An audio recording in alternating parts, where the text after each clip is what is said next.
today we will be reviewing, in what in my opinion might be the greatest surprise I've gotten out of any video game I've ever played. Fucking Undertale. My god. Undertale was so beautiful. I went into it well, okay, so I saw not gameplay of it, but I saw people discuss it before I actually played it, and it really caught my eye because I like RPG style games, and it wasn't an RPG. It made it seem like it wanted you to play it like that, but it was so deliberate in everything it had you do. Yeah.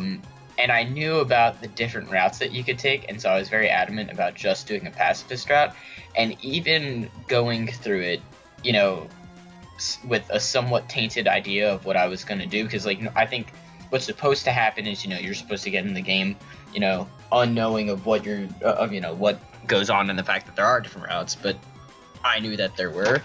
Even still, didn't ruin the game at all. I loved it. I mean, I agree. I went into it thinking that, it was gonna be, I saw gameplay of it first, and I'm like, this game looks, it could be fun, but it looked incredibly boring. Because, I mean, that's what it is. It's an RPG. You click an attack, you do the attack, you don't die next turn. But, it stands out so well. Not even in the multiple paths you can take, but it's, it's just hysterical. It's everything about it is unique, besides the fact it's just an RPG. And even in the paths you can take, it's original. And I think that's where what makes it such a good game, is it's something that I've personally never seen before. But yeah, I've never really seen anything quite like that. I like that. I've seen games that have paths and whatnot, but I haven't that changed the game that subtly. They're although the difference between pacifist and a genocide route are very, very different. The game itself, the overall progression of the game is the same. You just do different things along the way, and I really love that. Yeah, no, I completely agree. But and it's definitely. I mean, let's talk about the characters. In all honesty, some of the I think it honestly ranks up there Borderlands 2 in terms of genuinely just funny, real characters. Yeah, I absolutely loved it, because I like the fact that, it stuck to the typical RPG where, your character is technically speaking to the other NPCs and whatnot, but you never actually see any dialogue on your part. But the way they went about doing that was absolutely hilarious. I've never enjoyed seeing such a monotone expression on my character for hours on end. Yeah.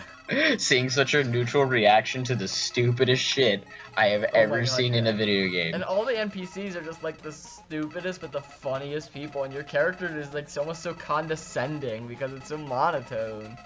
And it's if you've never played the game, it's it has so many real elements. There's a part of the game where you get an updated cell phone, and there's social media, and you keep getting social media alerts, and it's so annoying because they just keep talking about the most random shit.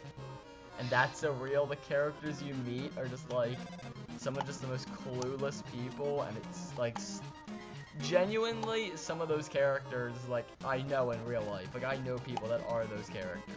But even all the characters, even the NPCs you meet are it's if in Pokemon games they'll show little bits of dialogue of the funniest Pokemon trainers. You have that one Pokemon trainer that says the dumbest shit when you pass by them. It's literally every NPC has something funny to say.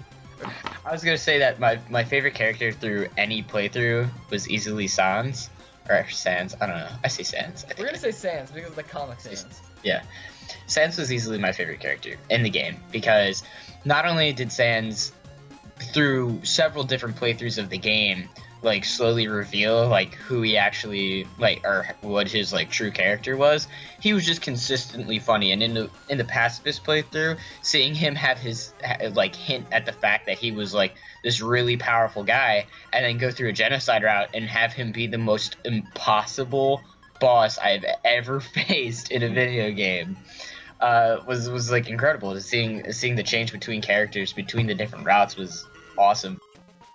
Say what I think separates Undertale good games from great games in Undertale, and it's a minor detail to some, but it's actually honestly how the game was introduced to me. The motherfucking music is I was just about to say. Good. It's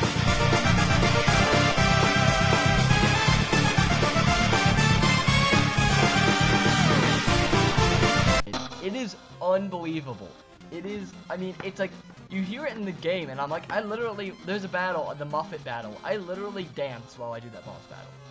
Because it's so, like, snappy, and all of them, the first boss battle, the Knobstick theme, is amazing. Sans, Papyrus, they're all really good.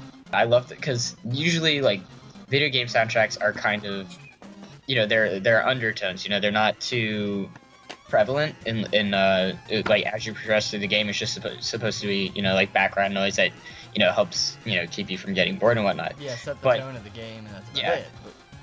But not only did the Undertale music actually, like, set the tone of the game, I found myself thoroughly enjoying it and actively, like, listening to and paying attention to the music as I went throughout every single stage. And especially, I know you haven't done the genocide route yet, but during the genocide route, after you've, as you go through and kill all the monsters, the music slows down and it becomes really creepy, which I thought was, like, incredible, that there's not only visual cues, but also, like, tons of audio cues consistently throughout the game to, like, let you know, hey, this is the path you're going down, and when Sans tells you you're gonna have a bad time, and the music changes, it's so eerie. It, like, really makes you want to not be on the genocide route, and like, it makes you want to just revert right back to a neutral route. And I love that they try to influence how you play the game, not just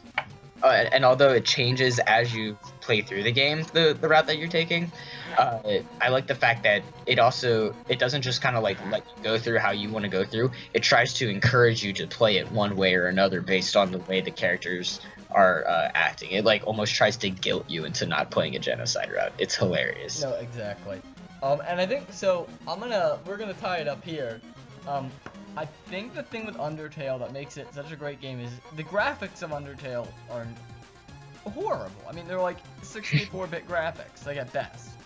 But the point of Undertale to me that speaks out is that you can have a shitty looking game, but if it's funny, it's original, it has a good soundtrack, and it makes you feel genuine emotion.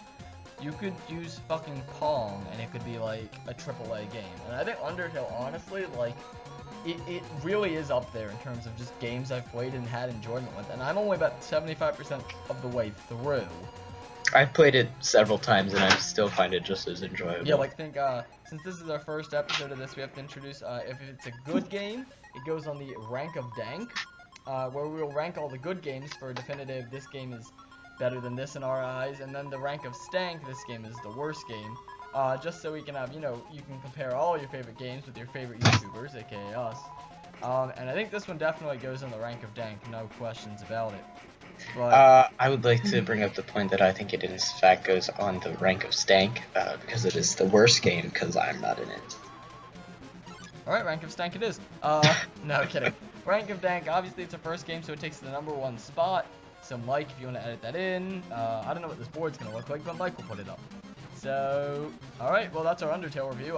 If you want to see another game that you like, or that's something we've grown up, that you might have grown up with, that we grew up with too, put that in the comments. And we'll see you next week with another review.